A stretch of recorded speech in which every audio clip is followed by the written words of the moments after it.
Praise the lord. మన తండ్రి అయిన దేవుని నుండి, మన ప్రభు అయిన క్రీస్తు నుండి, పరిశుద్ధాత్మను నుండి కృపా సమాధానాలు మీకు మీ కుటుంబాలకు కలుగునుగాక. బాగున్నారా ప్రియులారా? దేవుడు మిమ్మలను ఆశీర్వదించునుగాక. దేవుడు మనలను ప్రేమించి మరొక నూతనమైన దినాన్ని మన జీవితంలో అనుగ్రహించిన రీతిని బట్టి మనం ప్రభుని స్తుతించవలసిన వారమై ఉన్నాం. ప్రియులారా, నేటి ఉదయకాలమందు దేవుని మాటలను జ్ఞాపకం చేసుకుందామా? నిర్గమకాండము 5వ అధ్యాయం 2వ వచనాన్ని మనం చదువుకుందాం.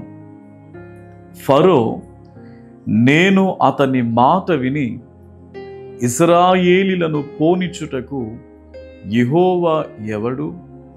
నేను యెహోవాను ఎరుగను, ఇశ్రాయేలీలను పోనీయనెను. ప్రియులారా, ఫరో ఎంత కఠినమైనటువంటి వైఖరిని కలుగున్నాడో కదా!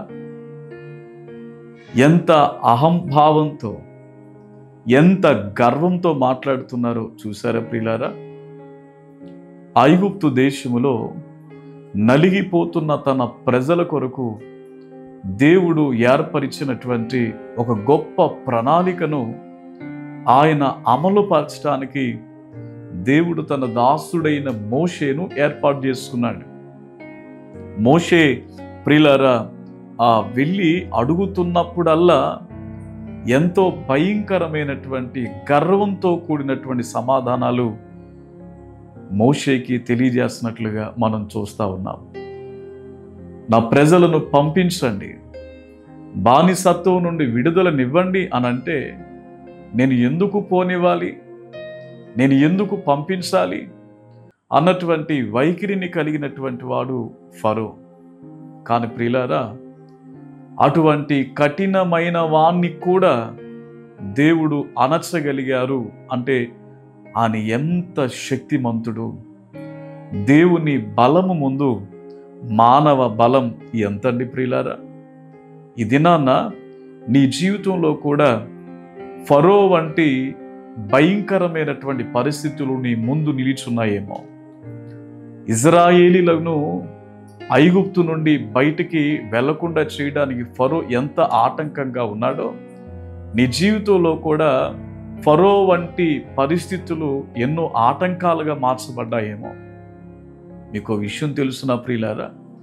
నీ ముందు నిలిచి ఉన్న శ్రమల బలం కంటే, నీ ముందు ఉన్నటువంటి కష్టాల తాకిడి బలము కంటే కూడా నీవు సేవించుచున్న దేవుడు, నేను ప్రకటిస్తున్న దేవుడు బలవంతుడు అని నువ్వు గమనించవలసిన దానివై, గమనించవలసినటువంటి వారివై మీరున్నారు.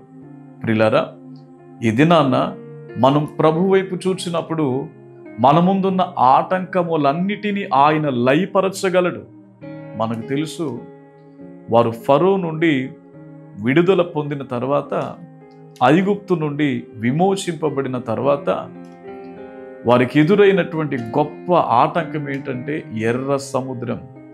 దానిని కూడా వారు అధిగమించగలిగారు. కారణం దేవుని కృప, దేవుని కనికరం. దేవుడుకు వారికి ఇచ్చినటువంటి వాగ్దానాన్ని నెరవేర్చే విషయంలో ఆయన ఎంత బాధ్యత కలుగున్నాడో మనం ఆలోచన చేయాలి. యోర్దానును దాటించిన దేవుడు, యెరికో గోడలను దాటించిన దేవుడు, ఇన్ని కార్యాలు ఇశ్రాయేల్ జీవితాల్లో జరిగించారండి. ఈ దినాన్న ఎర్ర సముద్రము లాంటి, యోర్దాను లాంటి, యెరికో లాంటి సమస్యలు నీ ముందున్నాయని నువ్వు చింతించొద్దు. ఇశ్రాయేలీలు దేవుని మీద ఆధారపడినట్లుగా, మోషే దేవుని మీద ఆధారపడినట్లుగా నీవును ఆధారపడగలిగితే నీ ముందున్న సమస్యలన్నిటి నుండి కూడా నీవు విజయాన్ని పొందగలవు. అటువంటి కృప, ధన్యత దేవాతి దేవుడు నీ జీవితంలో అనుగ్రహించునుగాక. ప్రార్థన చేద్దాం. కృప కలిగిన దేవ, సర్వోన్నతుడా, పరిశుద్ధుడా, దయగలిగిన తండ్రి, దేవా, కఠినమైన హృదయము కలిగిన ఫరో హృదయాన్ని నీవు మార్చావు నాయన. దేవా, ఆ భయంకరమైన చెర నుండి నీ బిడ్డలను మీరే విమోచించి నడిపించారు తండ్రి. దేవా, ఎప్పుడు దుఃఖముఖులైన ఇజ్రాయేలీలు సంతోష దినాలను చూడగలిగారనంటే అది మీ కృపే. ఈ సందేశాన్ని వింటున్న వారి జీవితాల్లో దుఃఖమున్నదేమో, దేవా కష్టములు ఉన్నాయేమో, సంతోషించి కొన్ని సంవత్సరాలైనదేమో తండ్రి. ఈ వర్తమానం వినుట ద్వారా మీ యందు గొప్ప నిరీక్షణ కలిగిన వారై సంతోష దినాలు వారి జీవితాల్లో అనుగ్రహించబడినట్లు సహాయం చేయమని యేసు నామం పేరిట ప్రార్థించుచున్నాను తండ్రి. ఆమెన్.